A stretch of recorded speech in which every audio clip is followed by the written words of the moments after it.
मैं रोमियो की पुस्तक में से पढ़ना चाहूँगी।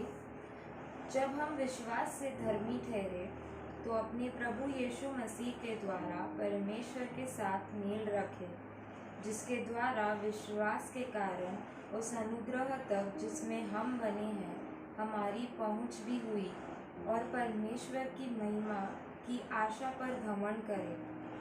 केवल यही नहीं, वरन हम कलेशों में भी घमंड करें, यह जानकर कि कलेश से धीरज और धीरज से खरा निकलना और खरे निकलने से आशा उत्पन्न होती है, और आशा से लज्जा नहीं होती, क्योंकि पवित्र आत्मा जो हमें दिया गया है उसके द्वारा परमेश्वर का प्रेम हमारे मन में डाला गया है।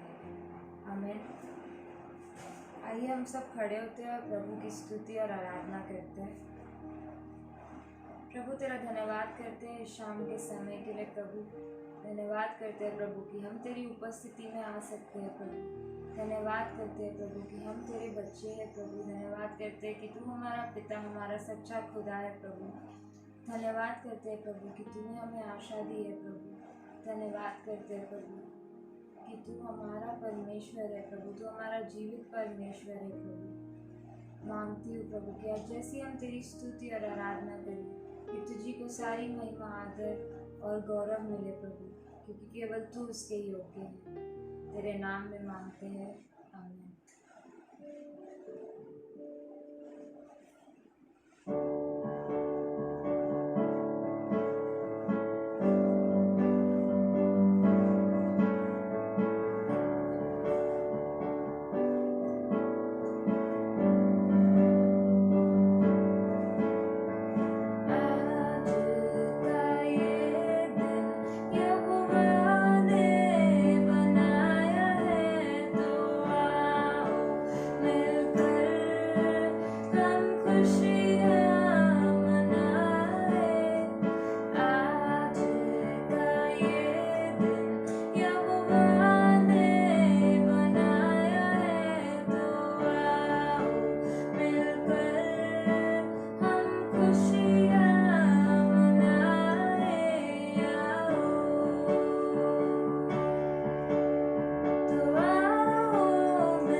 दिल से मैं बुलाऊं कैसे याद तेरी, दिया लाखों खुशियाँ गम मेरा सह के, दिल से मैं बुलाऊं कैसे याद तेरी, तू ही मेरी आशा यीशु, तू ही मेरा श्वास, तू ही ना होता तो मैं ना आता,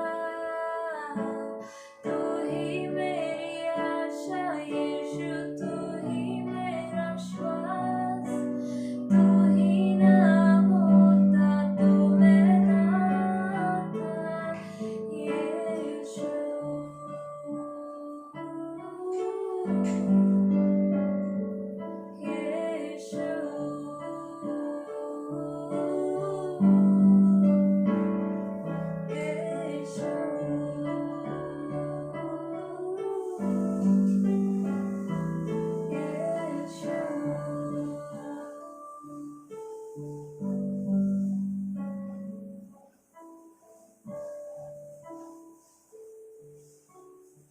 हाँ प्रभु, तेरा धन्यवाद करते हैं प्रभु,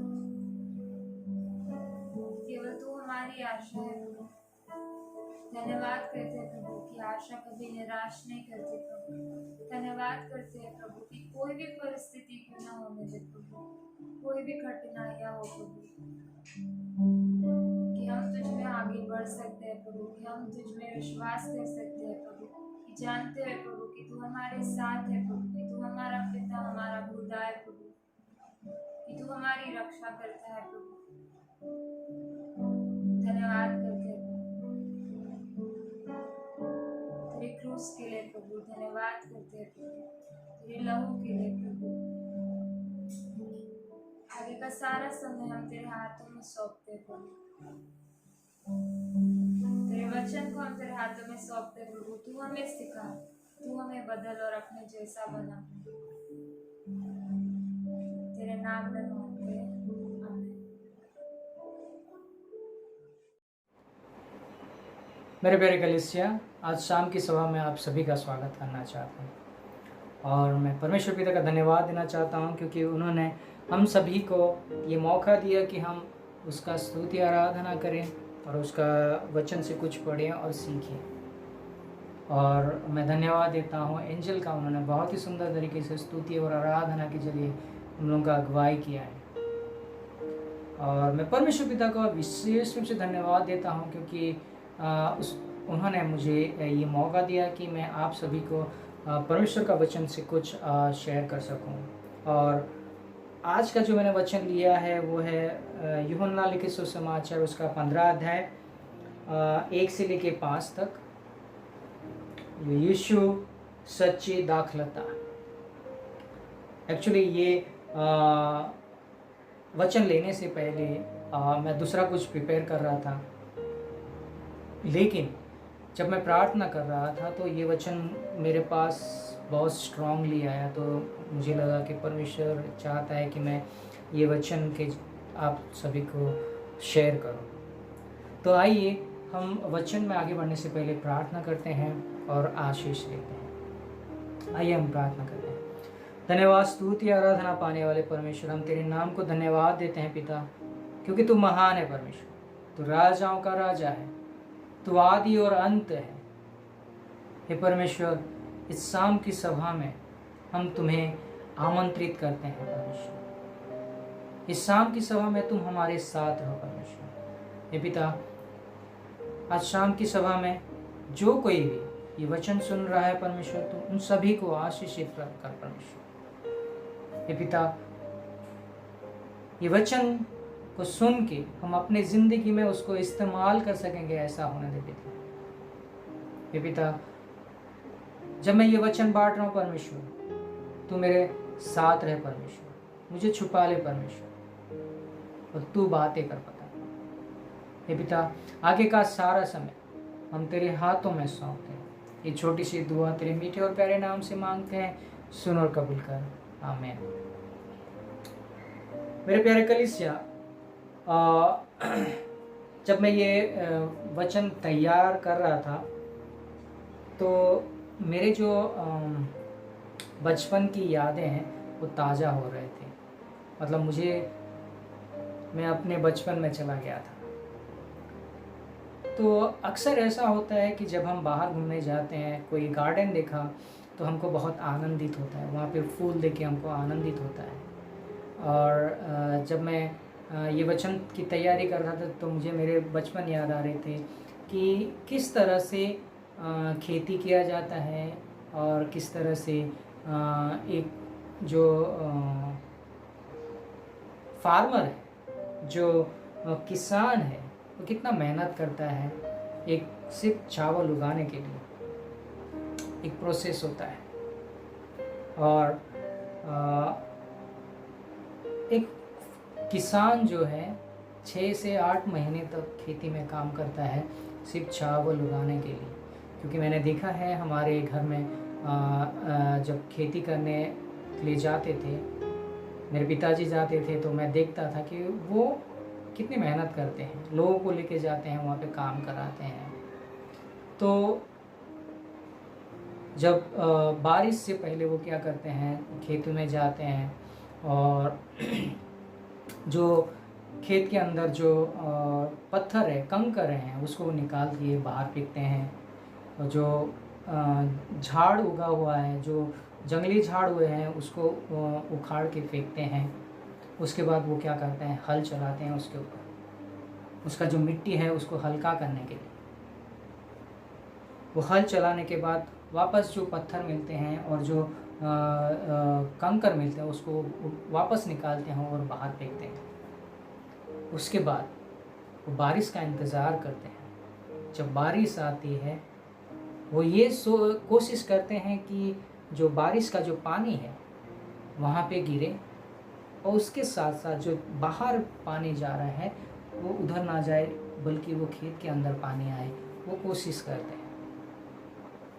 उसके बाद वो क्या करते हैं, वहाँ पे बीज डालते हैं, चावल का जो दाना है उसको डालते हैं। बीज डालने के बाद जब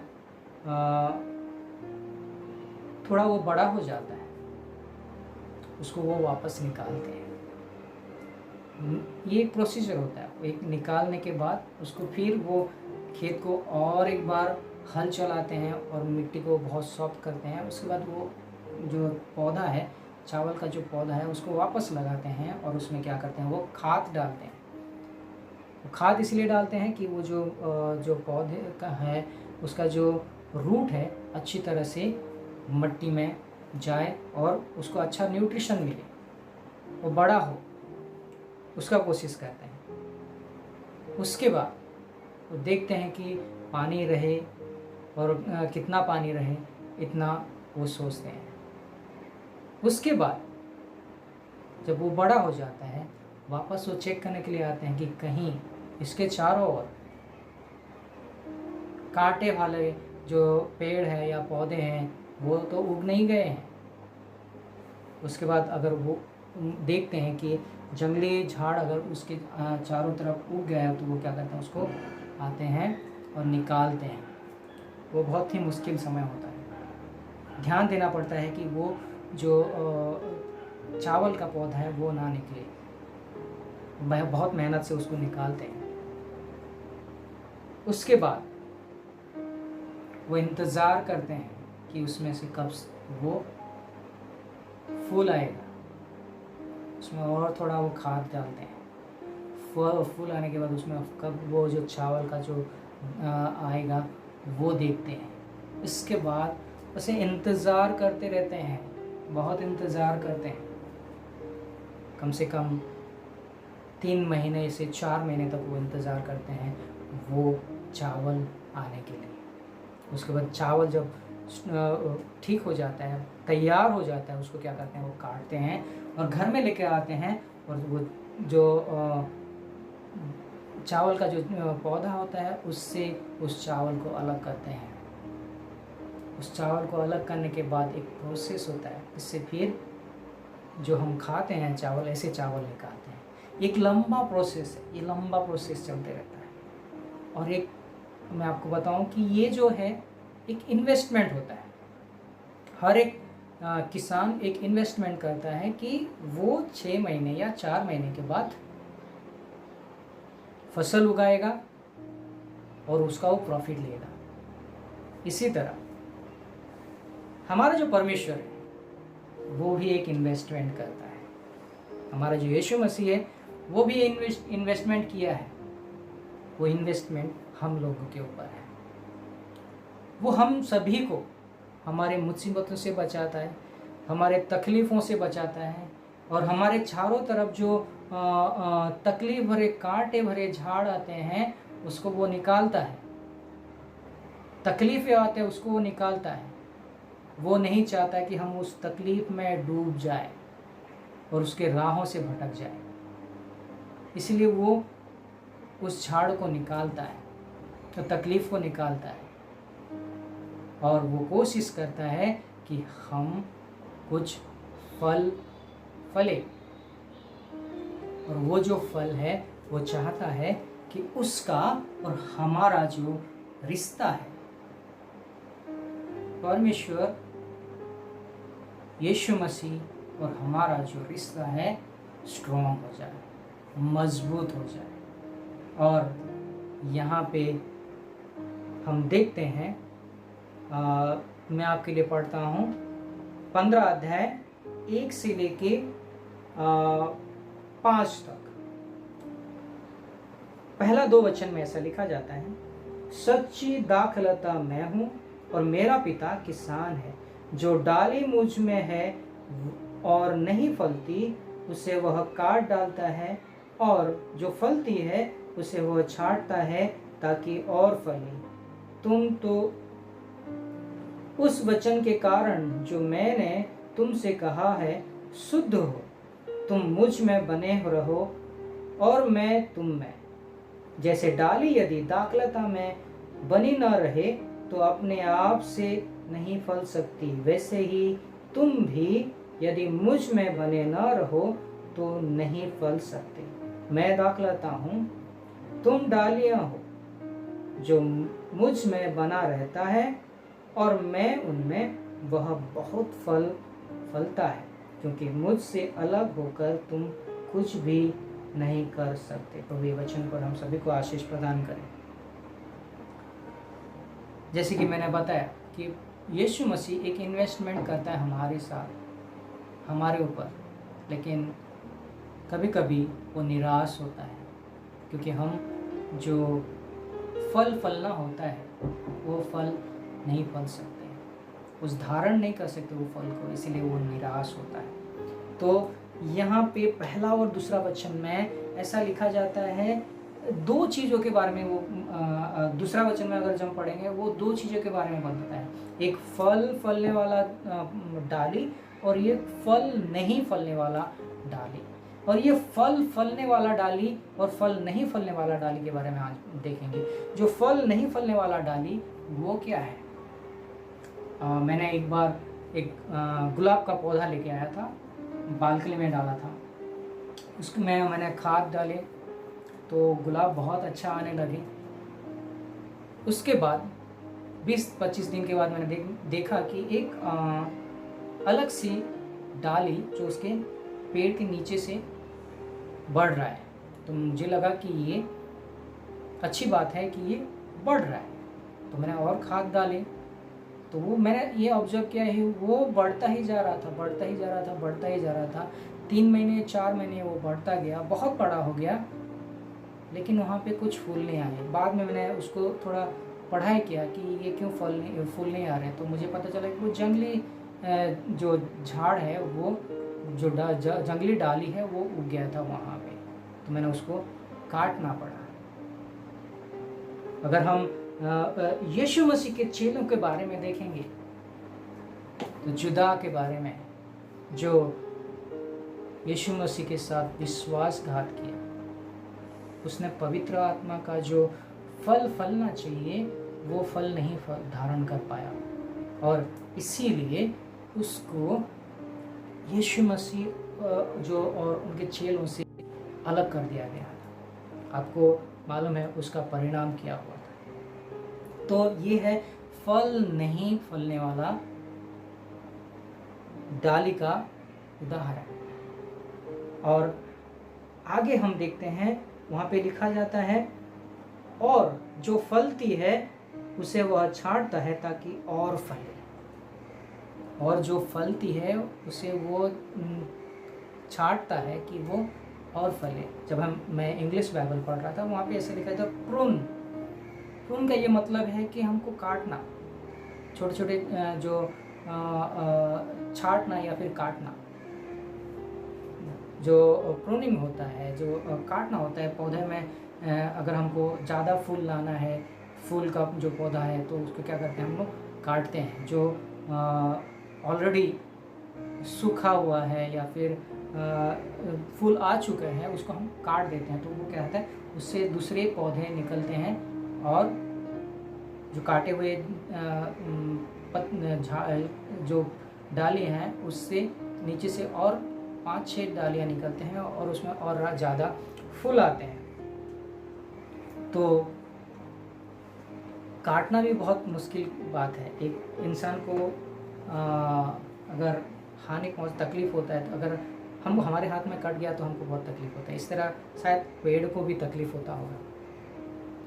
तो यहाँ पे छांटना मतलब एक प्रोसेस में लेके जाता है परमेश्वर हमको, जहाँ पे हमारे साथ भी बहुत सारे तकलीफ़ें आती हैं हमारे साथ। शायद वो हमारा परमेश्वर हमको एक ऐसे परिस्थिति में लेके जाता है, एक हमको अनजान हो, ऐसे अनजान परिस्थिति में लेके जाता है जहाँ पे हमको सब चीज़ नए दिखते हैं।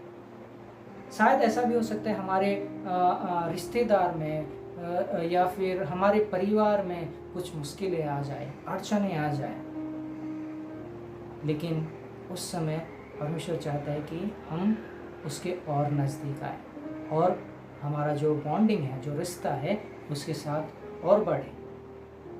और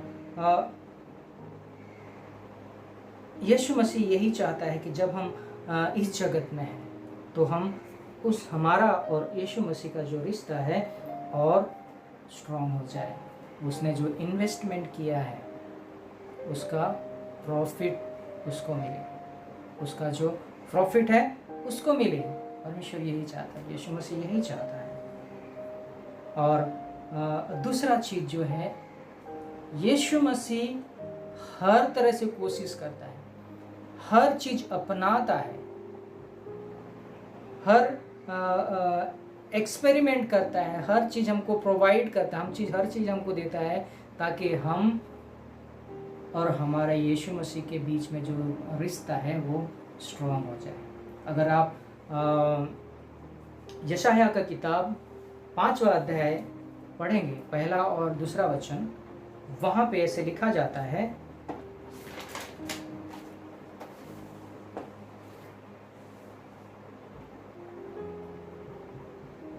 यशायाह 5वां अध्याय 1 और 2 वचन, अब मैं अपने प्रियों के लिए और उसकी दाख की बारी के विषय में गीत गाऊंगा।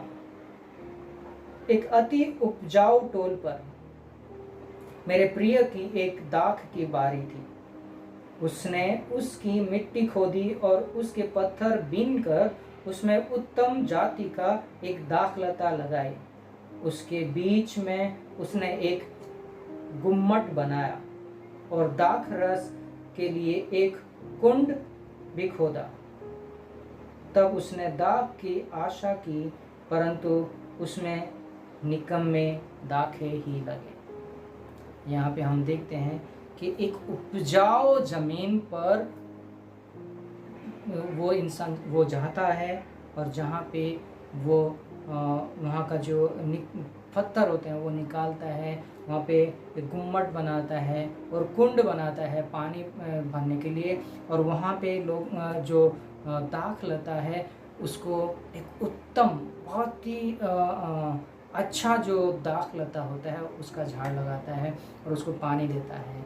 लेकिन तकलीफ़ की बात है कि वहाँ पे अच्छा दाख लता नहीं आता है, निकम्मा, यहाँ पे लिखा जाता है निकम्मी दाखें ही लगी।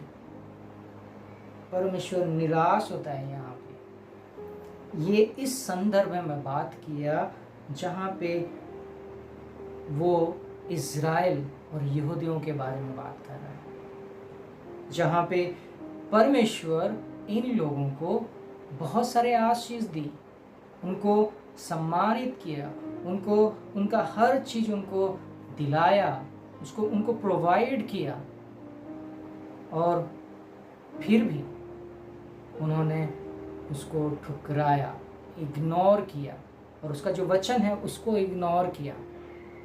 तो परमेश्वर निराश होता है यहाँ पे, और ये एग्जाम्पल देता है।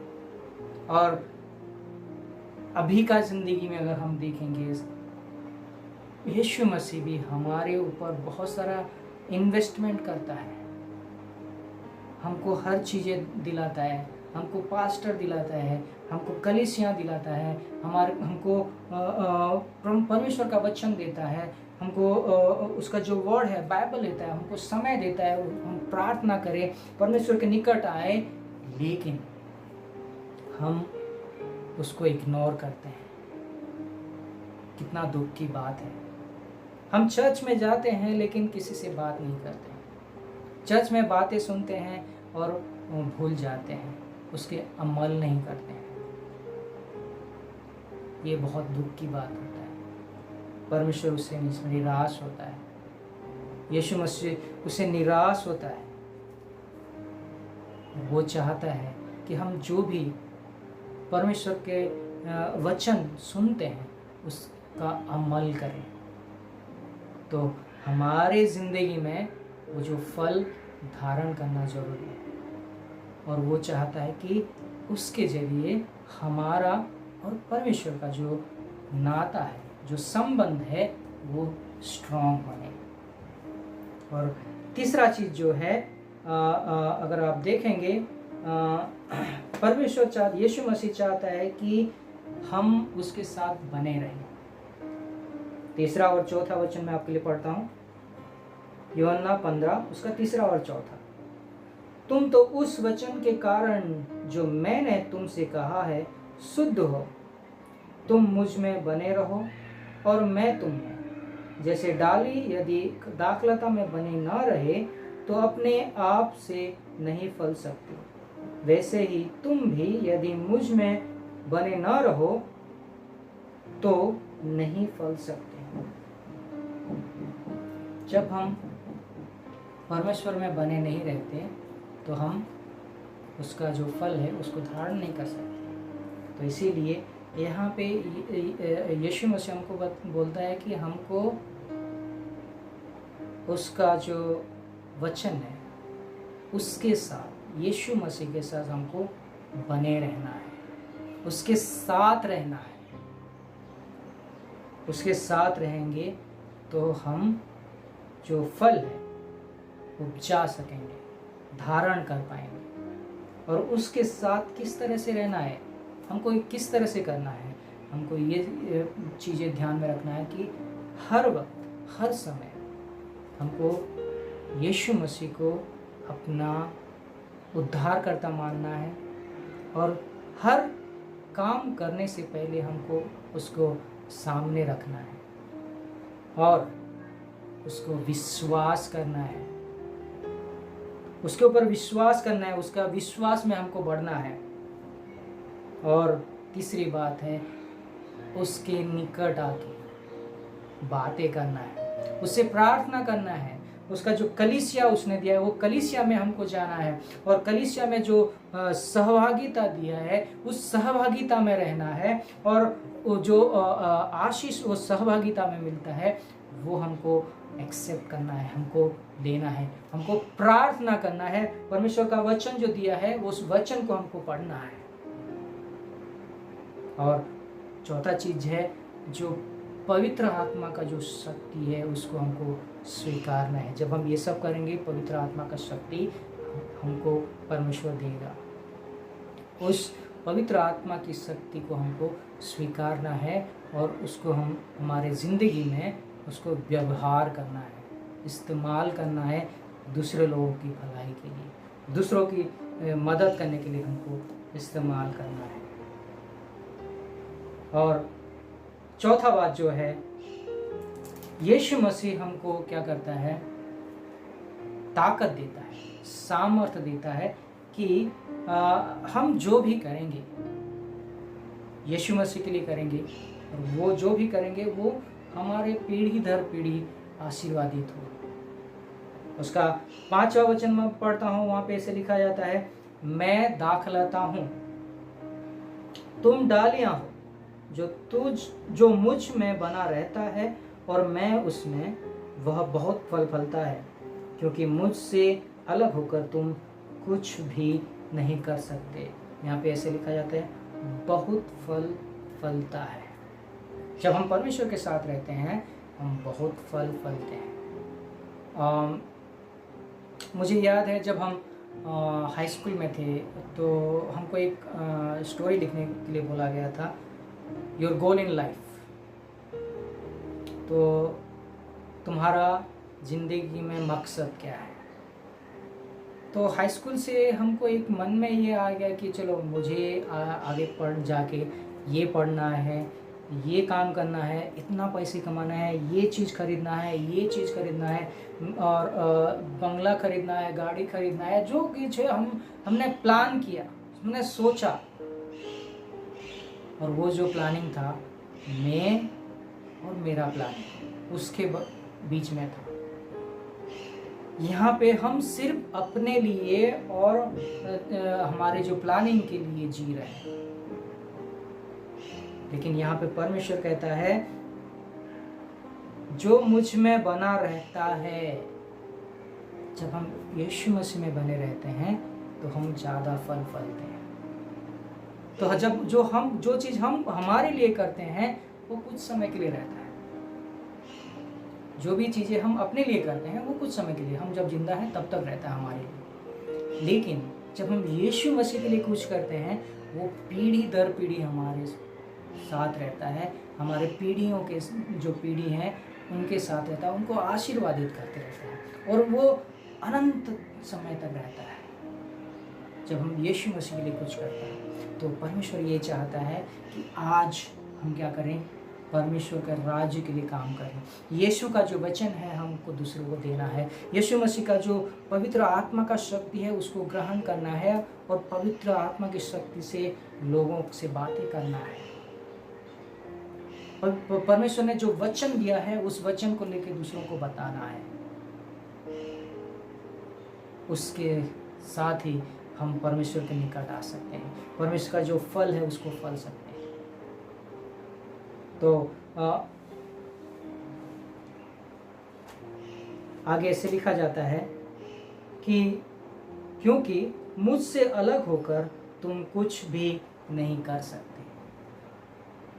सिंपल सा एग्जाम्पल है, अगर आप एक झाड़ का जो डाली है, डाली को काट दोगे तो क्या होगा, उसमें फल नहीं उगेगा, वो मर जाएगा। तो जब हम यीशु मसीह से अलग हो जाते हैं तो हम जो फल फलना होता है वो नहीं धारण कर सकते। वो फल जो फ्रूट है उसका हमारे जीवन में उसको हम इस्तेमाल नहीं कर सकते। ये तो ऐसी बात हुई जहाँ पे एक ट्रेन है लेकिन वहाँ पे इंजन नहीं है, डब्बा है बट इंजन नहीं है, तो वो कुछ काम का नहीं है। जब डब्बा है सिर्फ रहेगा, इंजन ही नहीं रहेगा तो वो आगे बढ़ नहीं सकता है। इसी तरह जब हम परमेश्वर में नहीं रहेंगे, परमेश्वर में जब बने नहीं रहेंगे, हम कुछ नहीं कर पाएंगे। हमारा जो वैल्यू है वो ज़ीरो हो जाएगा। इसीलिए आज मैं आप सभी को उत्साहित करना चाहूँगा, आमंत्रण करना चाहूँगा कि आइए, परमेश्वर ने हमको जो हमारी कलीसिया दिया है, जो हमारे पास्टर्स दिए हैं, जो हमें सहभागिता दिया है, उसको साथ आए, परमेश्वर में बने रहे। परमेश्वर का जो वचन है वो वचन को पढ़े, सुने, प्रार्थना करें, तो परमेश्वर हमको आशीर्वादित करेगा। उसका जो पवित्र आत्मा की जो शक्ति है वो हमको देगा। प्रभु आप सभी को आशीषित करे ये वचन के द्वारा। आइए हम प्रार्थना करते हैं और समाप्त करते हैं। धन्यवाद, स्तुति, आराधना पाने वाले परमेश्वर, हम तेरे नाम को धन्यवाद देते हैं पिता ये वचन के लिए। पिता आज शाम के सभा में परमेश्वर ये वचन के जरिए तू हर किसी के दिल को छू ले परमेश्वर। जो कोई भी ये वचन सुन रहा है तो उसके दिल में कार्य कर परमेश्वर। ये वचन को हम अपने ज़िंदगी में इस्तेमाल कर सकेंगे, ऐसा होने दे पिता। ये पिता जो तेरा जो फल है वो हम धारण कर सकेंगे, ऐसा होने दे। तेरे पास रहने दे हमको परमेश्वर, तेरे में बने रहने की सामर्थ दे, शक्ति दे परमेश्वर। ये परमेश्वर ये छोटी सी दुआ तेरे मीठे और प्यारे नाम से मांगते हैं, सुन और कबूल कर, आमीन।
तू ही ना होता